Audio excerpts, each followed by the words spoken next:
ما هي الهوية؟ هل هي حبر على ورق جواز السفر؟ أم خط يرسم حدودا على خريطة؟ أم هي شيء أعمق، شيء يشبه التربة نفسها، طبقات فوق طبقات، كل طبقة تحكي قصة عصر وشعب وحلم. هنا في هذه الأرض التي سماها الأقدمون المغرب، أرض الغروب، حيث تموت الشمس كل يوم لتولد من جديد، الهوية ليست سؤالا بسيطا، بل هي ملحمة حية منسوجة من خيوط لا حصر لها من الشعوب والحضارات التي جاءت إلى هنا ليس فقط لتسكن، بل لتذوب وتتشكل من جديد. قصة المغرب ليست قصة بلد استقبل أجانبه، بل قصة أرض كانت هي نفسها بوتقة الصهر، مختبرا إنسانيا عظيما حوم الغريب إلى جزء من نسيجه، وأعاد تعريف ذاته مع كل وافد جديد.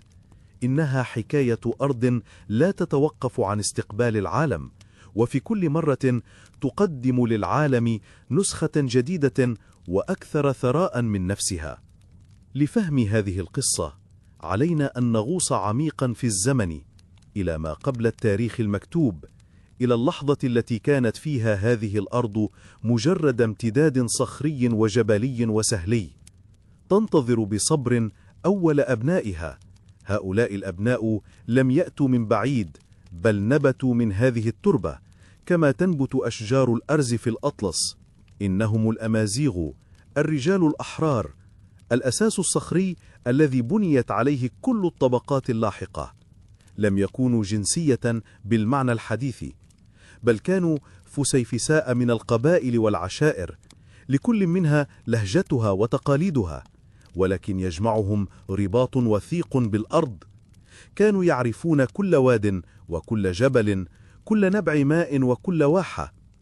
كانت حياتهم مرآة للطبيعة القاسية والكريمة في آن واحد. في جبال الريف والأطلس بنوا قراهم المعلقة على السفوح كأنها أعشاش للنسور، بيوت من طين وحجر تتحدى الزمن والرياح. وفي الصحراء عاشوا حياة الترحال، يتبعون قطعانهم والماء، وكانت خيامهم السوداء المصنوعة من وبر الماعز هي أوطانهم المتنقلة، وكانت النجوم هي خارطتهم الأبدية. روحانيتهم كانت مرتبطة بالطبيعة، كانوا يقدسون الجبال والأنهار والأرواح التي تسكنها، قبل أن تعرف هذه الأرض الديانات السماوية. هؤلاء الأمازيغ هم الطبقة الأولى، اللوحة البيضاء التي سيرسم عليها التاريخ بقية مشاهده. لم يكونوا مجرد سكان، بل كانوا روح الأرض ذاتها، عنيدين كصخور الأطلس، كرماء كواحات الصحراء، وأحرارا كالريح التي تجوب السهولة.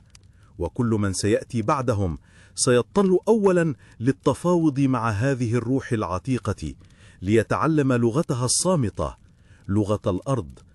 ثم ذات صباح رأى صياد أمازيغي على شاطئ المحيط الأطلسي شيئا غريبا يلمع في الأفق. لم تكن سمكة ولم تكن طائرا بحريا، كانت أشرعة لم ير مثلها من قبل. كانت سفن الفينيقيين القادمين من شرق المتوسط من صورة وصيدا، تجارا مغامرين لا يبحثون عن أرض للاستيطان، بل عن أسواق للتبادل. لم يأتوا بالسيوف، بل بالبضائع، أقمشة مصبوغة بالأرجوان، زجاج ملون، حلي لامعة،